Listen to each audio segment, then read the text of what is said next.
Hello everybody, welcome back to my channel. My name is Maureen O'Connor from Quilters Heaven in Northbrook, Illinois, and I am the Opinionated Quilter. Today's episode we're going to continue the discussion on backings, and I will also unveil the quilt top I pieced from the strip sets that my customer gave me. But before we get to that, I forgot something really important last week. I often talk about changing quilt patterns from using 2.5-inch strips to 1.5-inch strips.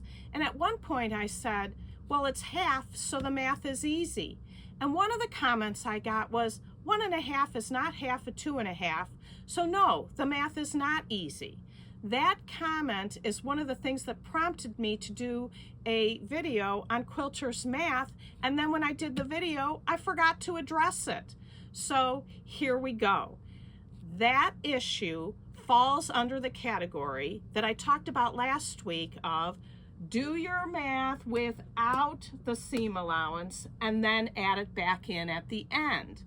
If you're taking a strip size of 2.5 to 1.5, it's 2.5 becomes 2 because you take off the seam allowance.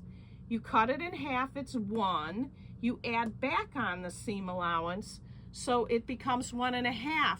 So as odd as it sounds, in quilters math, 1.5 is half of 2.5. Now, if you've decided to change this main strip size, you have to change every other piece within the block. So, for example, if your pattern tells you to cut a 4.5-inch square or strip, you take off the seam allowance, so 4.5 becomes 4, divide by 2, becomes 2, add the half back on, and the 4.5 then becomes 2.5. Same with 6.5. If you're told to cut a 6.5-inch square or strip, it becomes 6, divide by 2, becomes 3, add your seam allowance back in at the end, and it becomes 3.5. So what if you're told to cut a 5.5-inch square? You do the same thing. 5.5 becomes 5, divide by 2, becomes 2.5, add your seam allowance back in, and that becomes 3. So the math is easy, especially when it's a half. Now, not all blocks can be changed size to the exact size you want to have it. So for example, if you have a 9-inch block that's based on 3-inch squares and you want to make it an 8-inch block, if you took 8 and divided it by 3, it becomes 2 2/3. That's not a cut you can make with your ruler. There's no slot on the Stripology ruler that's going to give you 2 2/3. So you would be better served by trying to make a 7.5-inch block. That's divisible by 3, becomes 2.5. So whatever block you want to make, use your calculator, see if it works. If it works, great. If it doesn't work, you'll figure something else out. Let's now move on to the backings. Here's the shaded 9-patch quilt top that I made. Now I need to prepare the backing. The quilt is 6-inch blocks set 8 by 10. So the body of it is 48 by 60. I added 3-inch borders. So now it's 54 by 66. So in our example, what number is closest to a multiple of 40 without going over? And that would be my 66. So I'm going to need to piece 2 widths of fabric that are at least 60 inches wide because I need 6 inches extra. So my 54, I add 6 inches. Remember, that's my measurement. You need to know what your long armor requires, or if you're quilting it yourself, how much you need. My case, 60. So I take 60 times 2 is 120. That divided by 36 gives me 3 1/3 yards. And as I said in the earlier episode on backing, I usually like to bump it up a little bit. So I cut 3.5 yards of my backing fabric.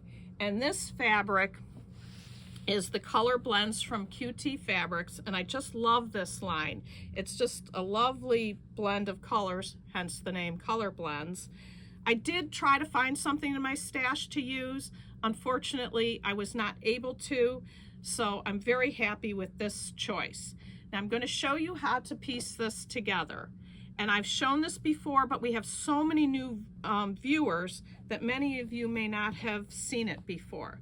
So you take your fabric right as it comes off the bolt.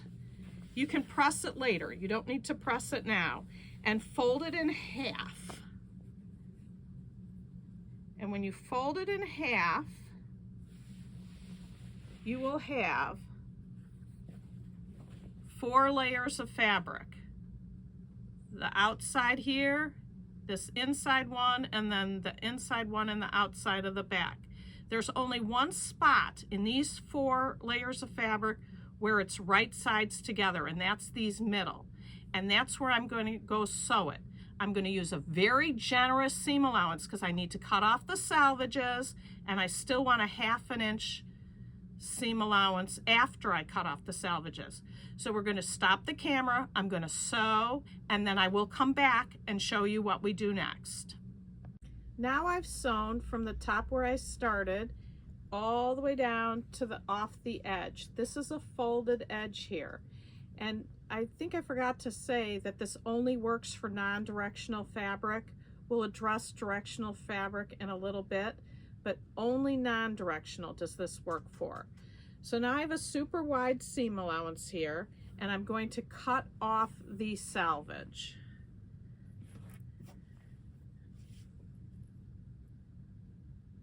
So I just take my ruler and cut it off. And actually these are the salvage pieces that we use to tie up fabric or people's quilts with the instructions as to what they want us to quilt on their pieces. It also makes good ties for bundles of fabric. But we don't want any salvages in our quilts, so make sure you cut these off. Remember, they will shrink at a different rate. They will shrink at a different rate than the body of the fabric, so you don't want them in there. They're more tightly woven. Okay, look what I did. My fabric wasn't laid flat on the table, it was folded. So when I cut off the salvage, I sliced into the back. This is actually a good thing to show you because this is something that does happen.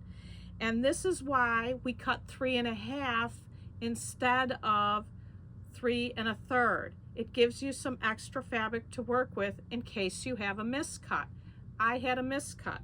I'm going to have to go back and fix this. It's very fixable. But for now, I want to go back to where we were in what we're going to do next to make the backing. That is, I have this folded edge here. So we need to open this up. So in order to get a whole ruler across it, I'm going to fold it in half. So this is all a folded edge, and I'm going to make sure it's nice and flat.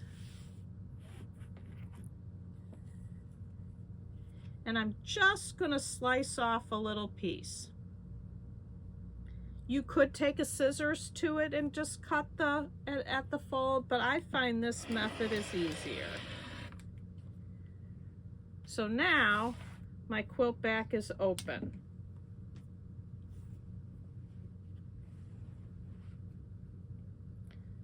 So once I fix my bad slice, this will be the quilt back. Now, I have a nice big seam allowance here. Go to the end that's not messed up. And what you want to do is press it open. And I have for years, after pressing it open, sewed it down with water-soluble thread. And why would you want to do that?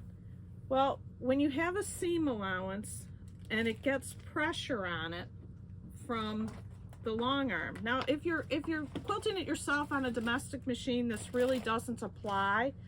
But let me grab my sample real quick here. Here I have a 1/2 inch seam allowance and a 1/4 inch seam allowance, and they're both pressed in one direction. If you take the 1/2 inch seam allowance and put pressure on it, see how that pops right up? And it's worse on the 1/4 inch seam allowance. Pops right up. So in order to keep these seam allowances down, you want to press them open. And like I said, I sew mine down with a water-soluble thread, but there's that current glue craze going on. You could use Roxanne's glue-based it, or this product I just got in the store, Acorn, from Acorn. It's a glue, and you can glue these down so that as soon as it's on the long arm, it won't open up, it won't pop up. So you want to keep lumps out of your quilt, and this will reduce lumps in the top of your quilt. Shortly after we put out the backing video, I was watching on YouTube and I saw a woman who was struggling with calculating the backing of her fabric. And her dilemma was that she didn't have enough of the fabric that she wanted. She needed a piece 70 by 80, and she only had 3 yards. Well, 3 yards will get you the 80 this way, but only 54 horizontally, and she needs 70, so she needs 16 more inches. So her solution was making a checkerboard quilt, alternating squares. And that makes a lot of work, a lot of seaming, a lot of sewing seams down to keep the backing stable. And if you want to do that, that is a solution. But in my opinion, a better solution is taking the backing fabric she had, which was the 3 yards, and you'd get your 80 tall this way, and you'd need an additional 16 inches. So she had an additional fabric, and if she took a yard of that, cut it in half, took the 2 18-inch pieces, sewed them together, and then I would cut off center. And the reason we do off center is because if you do it in the center, it might get exactly in the center, but more than likely it'd be a little off. So rather than have it be a little off, we purposely put it in off center, and then it looks like that's exactly what we intended to do. So I would take the 54 inches, slice it off center, piece in the additional 18 inches, and then you will have a big enough piece for the backing to make it 70 by 80. Now, we didn't address directional fabric last week, and I'd like to do that now. In my original example of needing 66 by 78, if you had a directional fabric and pieced it horizontally and all your motifs were on their side, you might want to piece it vertically. It does use a little bit more fabric because I was always showing you how to do it with the least amount of fabric. So in this case, rather than needing 2 pieces of 66, you now need 2 pieces of 78. So 78 times 2 is 156, and divided by 36 is 4 1/3. Now, you don't need this whole second width, so you're going to have waist similar to what we had down here, but you can always use that for binding, and if it doesn't work for binding, that's a piece that would go in your scrap pile to use for perhaps a shaded 9 patch or another scrap quilt. In my second horizontally pieced example, which was 54 by 66, if you want to piece that vertically, you then have 2 pieces of 66, and that times 2 is 132, divided by 36, you need 3 2/3. Again, 2/3 more than the other way, and you'd still have waste. But again, that's part of quilting. You know, we always are making scrap quilts with our leftovers. In my last example, it's already pieced vertically, so it makes no difference. The other issue with vertically is if you can't do the methodology of sewing the two pieces together. So when you cut it in half and sew it together, they're almost never exactly even. You need to trim off that uneven part so that your whole backing is square. And when I say square, I don't mean not a rectangle. I mean that there's 90-degree corners on all 4 corners of your backing piece. And then it'll get on the long arm straight and everything will go smoothly. Behind me is the quilt top I pieced from the strip sets that my customer gave me. Remember what the original strip sets looked like? There were all these plaids, and they're pretty similar in value. It's 10 strips across, and when I saw it, I knew immediately what I wanted to do with it. I don't remember the name of the pattern, but it's an old Moda pattern that was written to use a jelly roll. So it put together strip sets of 5 2.5-inch strips together, and then we cut them apart into 10.5-inch squares. And because my strip sets were all the same order and the same value, that pattern wouldn't work because you'd have the same fabrics coming together. So I cut apart the strip sets and took from my 2.5-inch strip pile different fabrics, pieced them in, and then made the quilt. Let me show you how it's made. First, you have to piece your strip sets, and I piece mine alternating the direction in which you sew.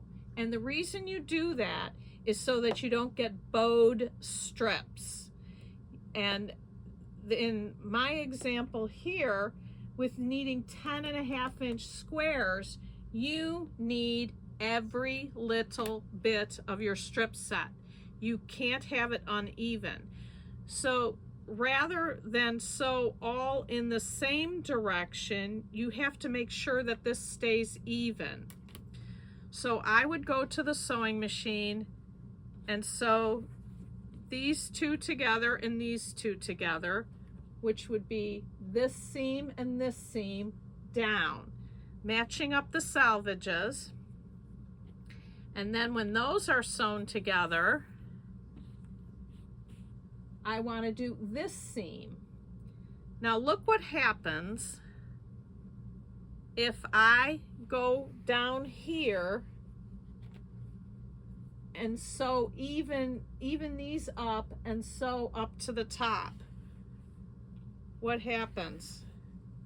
These are not even. So you can lose some of your strip set if you keep even at the bottom. So we want to keep even at the top. So how do you do that? You take your two pieces, put them together even, and then work your way down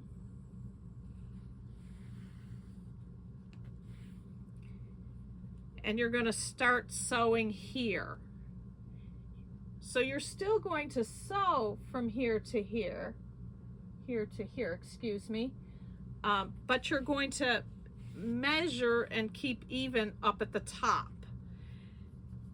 And that will ensure that you get your full 10.5-inch squares.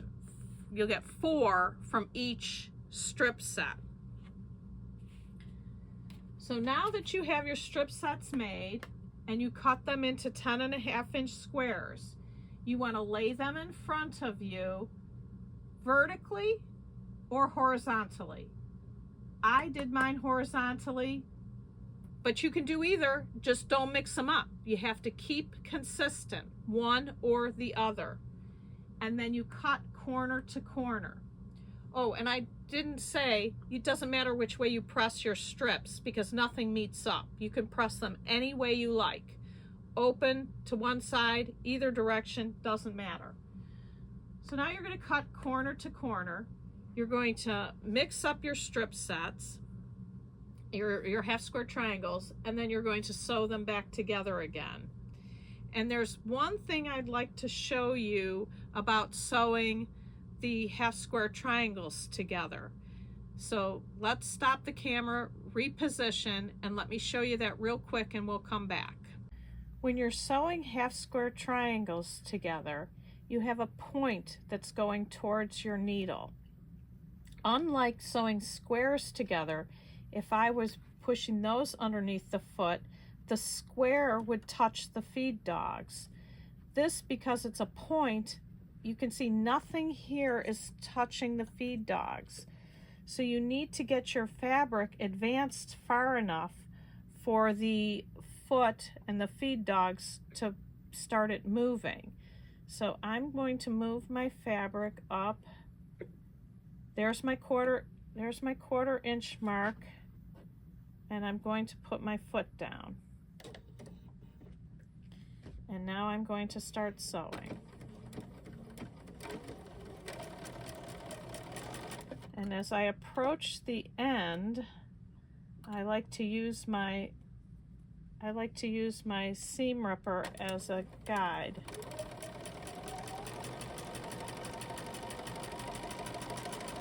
I don't want this moving. Okay, now it's through. Now this is the important part. You don't want to just start shoving this in. You start shoving this in, again, nothing's touching the feed dogs. So what you need to do is use your knee lift, and I can't quite reach it because of positioning so that you can see the camera, but if I could reach it, I lift it up, and then I advance my piece through so that I get the fabric underneath the foot and touching the feed dogs so that it'll continue to advance. See, there you go. Now, some of you have machines that don't have knee lifts, and some of you have knee lifts and don't use them. I can't highly recommend using them enough. You use them for applique, you use them for situations like this. You want to be able to keep your hands up near your work and use your knee to lift the foot. If you have to go use your hand, you lose one hand on your work.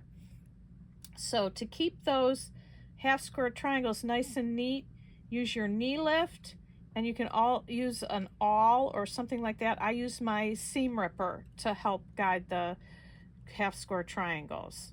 Just a little tip to use. Let's go back to the quilt top. Now that you've matched up your half square triangles and sewn them together, you'll have a piece that looks like this. Nothing meets, nothing's supposed to meet. That's how they're supposed to look. And now you want to lay them out. I set mine 5 by 7, so I have an odd number. We've talked before about odds and evens. So this is how mine is laid out. The first one has the diagonal this way, and then it reverses, and then the next row goes in the opposite direction. So what you come to see are these on-point squares, and they alternate because you have an odd number. Now you don't have to do it this way. You could start with your first diagonal in this direction, then this is the odd man out as opposed to this one, and it still comes out essentially the same. It's just where the on-point square starts. And when I first did this quilt, it called for an odd number, and I thought, well, that's dumb. You should have it be an even number like this. This is 4 across so that they're even. And that is the way I made the first quilt of this that I did. I had it an even number, and so these all line up. And since I did the odd number another time, I decided I like the odd better. I like how it alternates from right to left or left to right. I think it's more interesting to me. This is too even. I like this one better, but whatever you like, you should do. So here again, you can see my squares on point. One of my staff said she immediately saw the little pinwheels in here. Mine are a little muted because they're too much the same value, but there are the little pinwheels in here. And Project Linus goes all the way up to age 18, so some big kid I know is going to like this. Whether this is your color palette or not, from anything I've learned from this shop is that everybody likes something different. So even if you don't like it, somebody else will. I do like this. I think it'll be great for a big kid. So if you have a whole bunch of 2.5-inch strips that you need to do something with, this is fast and easy, and because none of the seams have to meet, it's really nice. So until next time, have a great week. I'll see you next time. Happy sewing.